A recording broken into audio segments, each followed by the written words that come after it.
Let's get started now. I'm going to show you how you can input certain points on your body, and what we will use that for is to give you a particular code that is keyed in directly to your problem and the treatment that you got on the day that that code was given. I like to think of it as an energetic prescription. So sometimes you might be given a prescription and told to take it once a day or twice or whatever.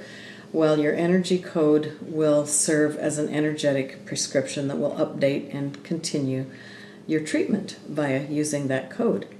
So take your finger with me and say these names of these points as we touch them, and we only need to do them once and your body will remember them.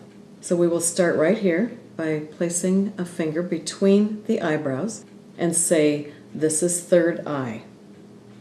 The next one is on the tip, the inside tip of your eyebrow, right there on the bone. Touch that point and say, this is EB for eyebrow. The next point is right here on the bone outside your eye, and we'll say OE for outside the eye. The next point is under the eye on the bone, and we will simply say E for eye, or under the eye.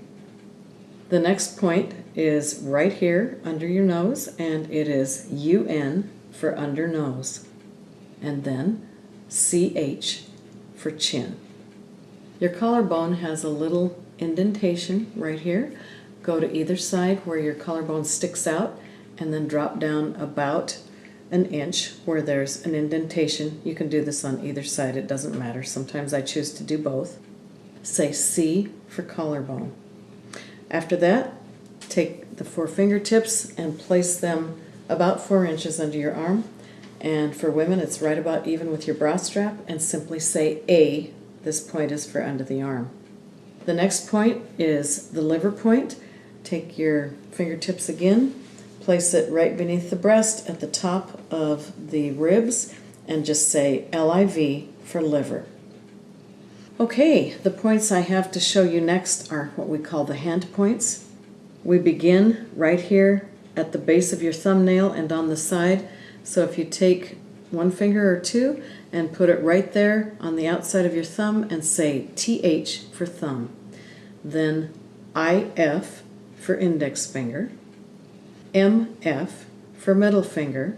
We'll skip the ring finger and go directly to the pinky and say LF for little finger. After that, halfway between where your fingers come out from your hand and the wrist, halfway in the middle, take 2 fingers and touch this point and say SH for side of hand.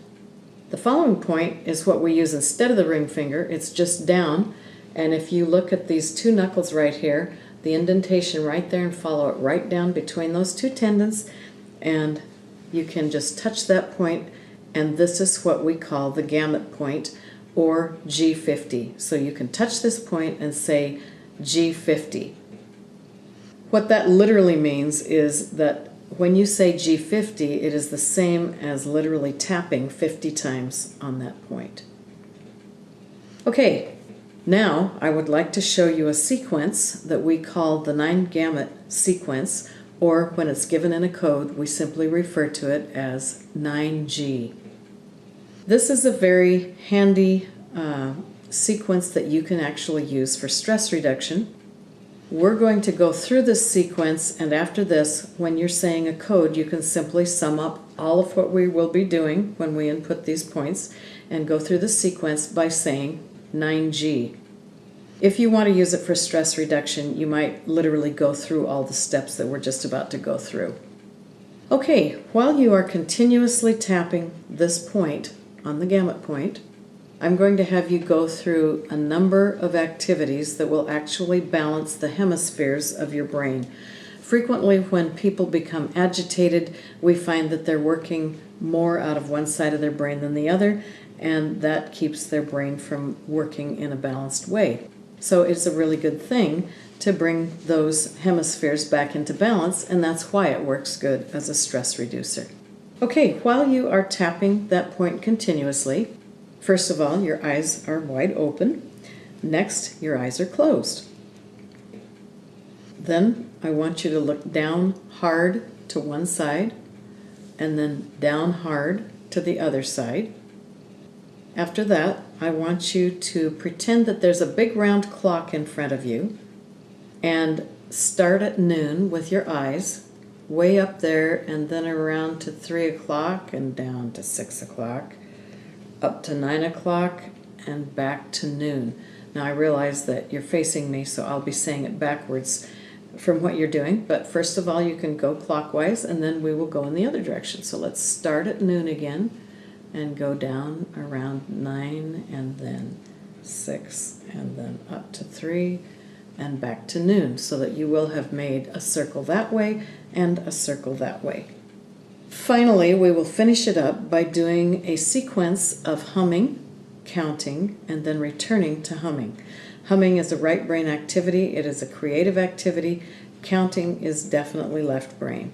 So we will begin by humming, and just hum along with me, and we'll begin to hum Mary Had a Little Lamb. 1, 2, 3, 4, 5. Okay, that concludes the 9 gamut or 9G inputting of the points. And remember, you can use it as a stress reducer, and when you do, just go ahead and go through the points and do the activities that we did. One last thing I would like to show you the points of, and that is standard chakra patterns. Now, chakras are simply another way of talking about body mapping.